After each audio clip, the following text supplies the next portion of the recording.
गरीब दर्जी बहू की घास की साड़ी और घर। देखो शालिनी, मैंने साड़ी की फॉल लगा दी है और मैंने सूट की अच्छे से तुरपाई भी कर दी है। तुम दोनों का बहुत बहुत शुक्रिया। तुम दोनों की वजह से मेरा दर्जी का काम कितनी जल्दी हो जाता है, वरना अकेले ये सब कर पाना मेरे लिए बहुत मुश्किल था। बातें बाद में कर लेना, ये लो जल्दी से नींबू पानी पी लो। बाजार में तो नींबू के भाव चांदी के भाव जितने चल रहे हैं, तो तुमने ये नींबू पानी कैसे बनाया? वो पड़ोस वाली काकी है ना, उनकी नौकरानी आज नहीं आई थी, तो मैंने उनके घर के थोड़े बहुत काम कर दिए थे, इसलिए उन्होंने पैसों के बदले मुझे ये नींबू दे दिए। ये भगवान भी कैसे कैसे दिन दिखाता है। हम गरीबों को गर्मी के मौसम में नींबू पानी पीने के लिए भी हमें कितनी मेहनत करनी पड़ती है। अदिति की बात सुन बाकी बहुएं उदास हो जाती हैं। शालिनी इन सभी बहू में से सबसे दर्जी का काम करती थी। वहीं बाकी घर संभालने के साथ साथ शालिनी के दर्जी के काम में मदद भी किया करती थी। इन पांचों के पति सड़कों पर झाड़ू और मजदूरी करने का काम करते थे, जिससे ये मुश्किल से 2 वक्त की रोटी ही खा पाते थे। अरे वाह शीला, तुमने तो अपने घर का हुलिया ही बदल दिया। कितना सुंदर लग रहा है तुम्हारा घर। वो तो अच्छा लगेगा ही ना, पूरे 1 लाख रुपए जो लगाए हैं घर के रेनोवेशन और पेंट में। वैसे मेरे ख्याल से तुम पांचों को भी अपनी ये बाबा आदम के जमाने की गुफा को रेनोवेट करवाना चाहिए। न जाने इतनी गर्मी में तुम लोग इस गुफा जैसे घर में कैसे रहते हो। खिड़की दरवाजे तो ऐसे हैं कि अगर किसी का हाथ लग गया तो वहीं टूटकर गिर जाएंगे। पांचों बहुओं की बेइज्जती करके शीला घर के अंदर जाने लगती है। शीला अपने घर के अंदर की इतनी बेइज्जती होता देख पांचों बहुओं को ही काफी दुख होता है। अरे बाप रे बाप, ऐसा लग रहा है कि धरती लोक पर नहीं बल्कि सूर्य ग्रह पर पहुंच गया हूँ। कितनी गर्मी है। इतनी गर्मी में गुफा में सोओगे तो गर्मी नहीं तो क्या ठंड लगेगी? क्या गुफा? और नहीं तो क्या, ये गुफा क्या आप लोगों को घर दिखाई देती है? शादी को इतना समय हो गया है लेकिन हम एक ढंग के किराए के मकान में भी नहीं रह सके। कभी कभी तो लगता है इस गुफा जैसे घर को छोड़कर जंगलों में चले जाऊं और वहीं रहूं। याशिका की बातें सुन सभी लोगों को इस बात का एहसास तो होता है, लेकिन अपनी गरीबी और लाचारी देखते हुए वो कुछ नहीं कहते और ऐसी ही गरीबी में उनके दिन बीतने लगते हैं।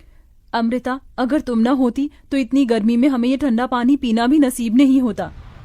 जमीन ठंडी रहती है ना, इसलिए मैंने पानी के मटके रखना शुरू कर दिया था ताकि कड़ी से कड़ी गर्मी में भी हमें ठंडा पानी मिल सके। कल रात थोड़ी बहुत चैन की नींद नसीब हुई थी। वैसे ये कपड़ा गीला कर ओढ़ कर सोने का आइडिया सच में कमाल का निकला। अब तो मैं रोज ऐसे ही सोऊंगी। पांचों बहुएं हमेशा अपने ऐसे छोटे मोटे जुगाड़ से गर्मी से थोड़ा बहुत बैक लिया। नहीं देखो ना, मेरी साड़ी फिर से फट गई, इसे सिल दो। कितनी बार एक ही साड़ी को बार बार सिलकर पहनेंगे? जब से शादी हुई है तब से लेकर आज तक एक भी साड़ी नहीं पहनी है। वही 2-3 साड़ियों को सिल कर ही पहन रहे हैं। अदिति इतना बोल ही रही होती है कि तभी उन्हें बाहर से साड़ी वाले की आवाज आती है, जिसे सुन पांचों बहुएं जैसे ही बाहर आती हैं। अरे भाई साहब, ये नीली वाली साड़ी दिखाइए। अरे बहन जी, आप लोग वहाँ क्यों खड़ी हैं? देखिए मेरे पास एक से बढ़कर एक साड़ियाँ हैं, बनारसी, सूती, लखनवी, जरी वाली। बताइए कौन सी साड़ी दिखाऊं? अरे भाई साहब जी, आप किन से साड़ी लेने के लिए पूछ रहे हैं जो एक ही फटी हुई साड़ी को सिल कर पहनती हैं? इनकी एक सूती की साड़ी लेने की तो औकात नहीं है। ये क्या ही महंगी साड़ियां लेंगे। अपनी पड़ोसन मोना और अलीशा को अपनी इतनी बेइज्जती करता देख पांचों बहू की आंखों में आंसू आ जाते हैं और वो सीधा घर के अंदर चली जाती हैं। पांचों बहुएं इस गर्मी और गरीबी से परेशान हो चुकी थीं। पांचों बहुएं आंगन में बैठ एक दिन झाड़ू बर्तन कपड़े कर रही होती हैं कि तभी अचानक जोरों से हवाएं चलनी शुरू हो जाती हैं। लगता है बहुत जोरों से तूफान आने वाला है। चलो जल्दी घर के अंदर चलते हैं। पांचों बहुएं जैसे ही घर के अंदर जाने लगती हैं कि तभी तेज आंधी की वजह से उनके घर की छत उड़ जाती है और साथ ही साथ उनके घर की दीवारें भी टूटकर बिखर जाती हैं। हे भगवान, ये तूफान गांव में नहीं बल्कि हमारी जिंदगी में आया। अब हम लोग कहाँ रहेंगे? अपने घर के टूट जाने की वजह से पांचों बहुएं बहुत रोती हैं। शाम होते ही इन सब के पति घर आते हैं और ये सब नजारा देख उन्हें भी काफी दुख होता है, जिसके बाद अब वो सभी सिर छुपाने के लिए जंगल की तरफ बढ़ते हैं और एक बड़े से पेड़ के नीचे बैठकर अपनी रात वहीं गुजार लेते हैं। जहां ये सभी लोग रहते थे वहां पर एक बड़ी सी नदी भी बनी हुई थी जो तूफान की वजह से काफी गंदी हो गई थी, जिसे देख पांचों उस नदी की सफाई करते हैं और ऐसे ही उनके कई दिन गुजर जाते हैं। कभी कभी तो मन करता है इसी नदी के अंदर कूदकर जान दे दूं, कम से कम इन चीजों से छुटकारा तो मिलेगा। अमृता, ये तुम कैसी बातें कर रही हो? जिंदगी का तो नाम ही संघर्ष है। हम लोग ऐसे हार नहीं मान सकते। शालिनी की बात सुन नदी किनारे बैठी सभी बहुओं की आंखों में आंसू आते हैं। तभी उनके आंसू नदी के अंदर जा गिरते हैं।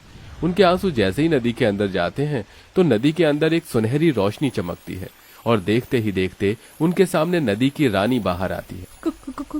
कौन हो तुम? मेरा नाम नंदिनी है और मैं इस नदी की रानी हूँ। तुम पांचों ने मेरी नदी को साफ किया, यहाँ आसपास सफाई रखी और आज तुम लोग बैठकर ऐसे रो रहे हो। बताओ तुम लोग क्यों रो रहे हो? उस रानी की बात सुन सारी बहुएं उसे सारी बात बताती हैं, जिसे सुन वो रानी पांचों बहू को अपने साथ नदी के अंदर ले जाती है। उस नदी के अंदर की जमीन, मछली, घर सब कुछ घास का बना हुआ था।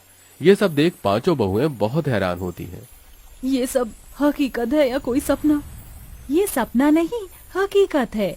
ये घास जादुई घास है जिसकी मदद से तुम लोग कुछ भी बना सकते हो और वो चीज बिल्कुल असली चीज की तरह ही काम करेगी। तुम लोग चाहो तो यहाँ से ढेर सारी जादुई घास ले जा सकते हो। नदी की रानी आपका बहुत बहुत। पांचों बहुएं उस जादुई नदी के अंदर से ढेर सारी जादुई घास लेकर आती हैं और सबसे पहले उन जादुई घास से अपना घर बनाने लगती हैं। क्या इस घास से हम लोगों का घर बन पाएगा? ये मामूली नहीं जादुई घास है। नदी की रानी ने कहा था कि इस घास से बनी हुई सब काम करती है। क्या पता ये घास का घर भी हमारा असली घर हो।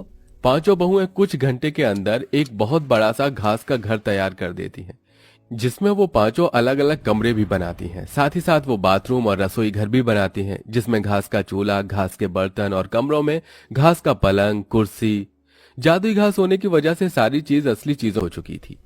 मुझे तो यकीन ही नहीं हो रहा कि हम लोग अपने घर के अंदर खड़े हैं, वो भी एक ऐसा घर जो असली घर से भी ज्यादा मजबूत और अच्छा हो। अब तो हम यहाँ आराम से रहेंगे। जादुई घास होने की वजह से हमारा ये घास का घर भी कितना ठंडा है। अब तो यहाँ हमें बिल्कुल भी गर्मी नहीं लगेगी। पांचों बहुएं अपने अपने पतियों के साथ आराम से घर में रहती हैं और ऐसे ही कुछ दिन गुजर जाते हैं। सच में अब तो हद हो गई है। मन कर रहा है ये बची कुची साड़ी ले जाकर फेंक दूं। क्या हुआ अदिति, तुम इतने गुस्से में क्यों हो? गुस्सा ना करूं तो खुशी के मारे नाचूं। उस दिन तुमसे साड़ी सिलवाई थी, देखो आज फिर से ये साड़ी फट गई। अदिति की बात सुन शालिनी के मन में एक ख्याल आता है, जिसके बाद शालिनी दोबारा उस जादुई नदी के अंदर जाती है और वहां से ढेर सारी जादुई घास लेकर आती है और अपनी सिलाई मशीन पर बैठकर कुछ घंटे के अंदर ही घास की बनी हुई 5 साड़ियां तैयार कर देती है।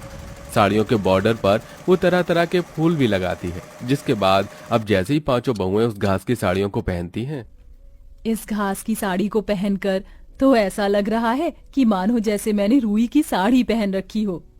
अब इन घास की साड़ियों में हमें बिल्कुल भी गर्मी नहीं लगेगी और हम आराम से रहेंगे। पांचों बहुएं उस घास की साड़ियों को पहनकर काफी खुश होती हैं। जिस तूफान से इन पांचों का घर टूटा था, उस तूफान में गांव में और भी कई लोग थे जो बेघर हो गए थे। ये सब देख पांचों बहुएं उन लोगों के लिए जादुई घास से घर बनाती हैं। अरे आप लोग तो हमारे लिए देवी हो। जो चीज सरकार और अमीर लोग न कर सके वो आपने कर दिया। आपका एहसान हम कैसे चुकाएंगे? जादुई घास के घर बनाने के साथ साथ पांचों बहुएं गरीब औरतों के लिए घास की साड़ियां भी बनाती हैं, जिन्हें वो काफी सस्ते दामों में बेचती हैं। बरसों से सपना था कि सूती की साड़ी लूंगी, लेकिन हमेशा पैसों की कमी की वजह से ना ले सकी।